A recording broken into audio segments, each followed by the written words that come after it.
Entre ces murs reposent 500 ans d'histoire. Construit en 1561, l'auditoire de Joinville a traversé les époques et les événements historiques. Au fil des années, il s'est transformé et ses nombreuses salles ont servi de prison, de salle de justice de paix ou encore de garnison. Mais la spécificité de l'auditoire de Joinville est tout autre. Il est le dernier tribunal seigneurial de France aussi bien conservé.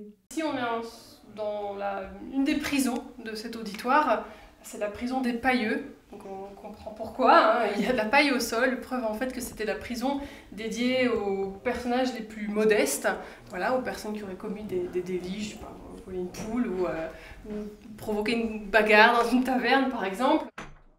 Donc ici on a cet encadrement de porte qui permettait donc de passer directement, enfin le geôlier venait chercher les prisonniers et ils franchissaient le mur et pouvaient avoir directement leur jugement sur place, donc juste derrière ce mur qui aujourd'hui est muré. Ce qui est très intéressant, c'est qu'on ait tous ces graffitis tout autour de l'encadrement qui attestent de la présence de ces prisonniers, certains laissent leur nom, une évocation, voilà, un petit témoignage, une date parfois aussi.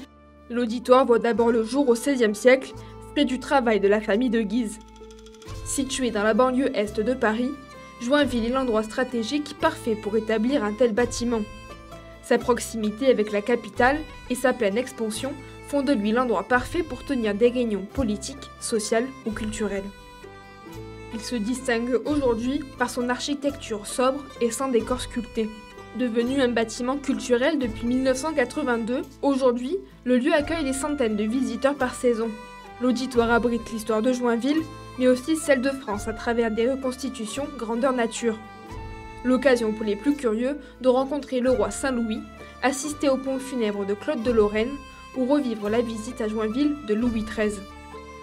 À côté de moi se trouve Jean de Joinville, qui est un célèbre chevalier qui a été seigneur de Joinville, hein, comme porte le nom de la ville. Et bien, ce Jean de Joinville est un personnage très important pour nous à Joinville, en particulier cette année, puisqu'il serait né en 1224. Donc en 2024, nous célébrons les 800 ans de sa naissance. Et c'est un personnage qui a vraiment marqué l'histoire parce que il a été très proche du roi Louis IX, qui est devenu un peu plus tard le roi Saint-Louis. Et donc, il l'a accompagné en croisade. Et de ces croisades, il a fait en fait un ouvrage, un livre, qui raconte en français de l'époque, ce qui est assez rare et non pas en latin. Il a raconté donc en français le récit de leurs aventures. L'auditoire accueille ses visiteurs uniquement en visite guidée, de mai à octobre et les dimanches jusqu'au 22 septembre.